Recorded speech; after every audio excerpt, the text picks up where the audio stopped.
मेरी हमेशा कोशिश रहती है बेटा कि कुछ अच्छे क्वेश्चन आपको कराए जाएं, और हमेशा मैं आपके लिए अच्छे क्वेश्चन ढूंढ के लाता हूं। बहुत प्यारे क्वेश्चन है, अपना एक तरीके से हम उसको करते हैं। और हर बार क्वेश्चन को पॉज करा करिए, वीडियो को पॉज किया करिए, क्वेश्चन को किया करिए। खैर, करते हैं बेटा इस क्वेश्चन को। तो हमें क्या दे रखा है, हमको गिवन क्या है, एक रेक्टेंगल है ये, ठीक है। ये आपको पूरा पूरा एक रेक्टेंगल गिवन है, ये हमको एक रेक्टेंगल गिवन है। इसमें इस पार्ट का एरिया 15 दे रखा है, इस पार्ट का एरिया 6 दे रखा है, इस पार्ट का एरिया 14 दे रखा है। हमें इस पार्ट का एरिया निकालना है इस रेक्टेंगल का, ठीक है। यानी ये रेक्टेंगल को 4 पार्ट में डिवाइड किया गया है और इस पार्ट का एरिया आपको फाइंड करता है। आइए करते हैं, आप एक बार पॉज करके कोशिश किए होगे। चलिए बेटा, मान लेते हैं, लेट कर लेते हैं कि जो ये वाली साइड है, यहाँ वाला, ठीक है, ये आपका ए है। इस लेंथ को हमने ए ले लिया बेटा, तो ये भी लेंथ क्या हो जाएगी, ए हो जाएगी। हमने क्या किया बेटा, इसको बी ले लिया, ठीक है। तो यहां भी क्या हो जाएगा, बी हो जाएगा।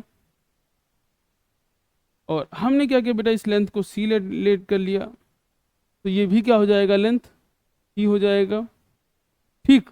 और ए बी सी हो गया, डी मान लेते, तो इसको हमने डी लेट कर लिया, तो ये भी लेंथ कितनी हो जाएगी, डी। बात समझ में आ रही होगी। तो हमने एक करके लेट कर लिया है। अब हमें पता है कि एरिया जो होता है रेक्टेंगल का क्या होता है, लेंथ इंटू ब्रेथ, ठीक है। यानी अगर मैं इस पार्ट का एरिया लिखूं तो ए इंटू बी, तो आप क्या लिख सकते हो, ए इंटू बी कितना आया है, 15। तो ए इंटू बी कितना गिवन है, 15 गिवन है। फिर आपके पास क्या है, ए इंटू सी, ए इंटू सी कितना गिवन है बेटा, 6। फिर आपको क्या गिवन है, टी इंटू टी या सी इंटू डी, ये आपको कितना गिवन है बेटा, 14।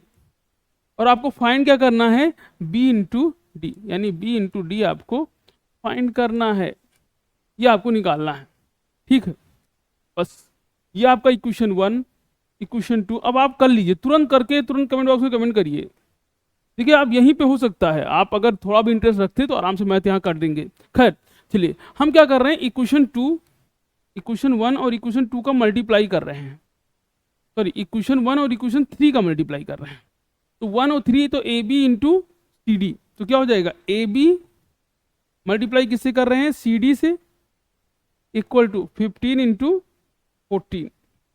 तो ए बी का मल्टीप्लाई सी डी से कर रहे हैं, तो ये आ जाएगा। यानी इधर क्या मिल गया आपको, ए बी सी डी, इधर कितना मिल गया, 15 इंटू 14। बेटा हमको निकालना क्या है, हमको निकालना है बी डी, बी और डी।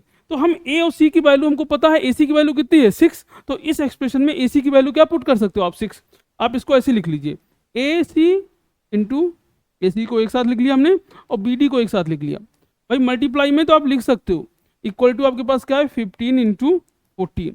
बेटा ए सी कितना गिवन है, तो ए सी 6 गिवन है, तो 6 इंटू बी डी, ये आपके पास आ गया 15 इंटू 14। बस बेटा अब आपका आंसर आ जाएगा। तो बी डी इक्वल टू कितना आ जाएगा, B D equal to 15 into 14 upon 6। Simplify कर लीजिए बेटा, 2 से काटेंगे आप, 2 7 जा, 2 3 जा, 3 से काटेंगे, 3 5 जा, 5 7 जा, तो बी डी इक्वल टू कितना आ गया बेटा, 35। बहुत ही प्यारा क्वेश्चन था, अच्छा क्वेश्चन था, कॉन्सेप्चुअल क्वेश्चन था। मेरा मकसद आपको कुछ सिखाना है, बस हमेशा यह है कि हम कैसे चीज़ों को सीखते हैं, बेसिक चीज़ों को, बहुत ही बेसिक है। तो चैनल को सब्सक्राइब करिए, ऐसे क्वेश्चन आपको मिलते रहेंगे।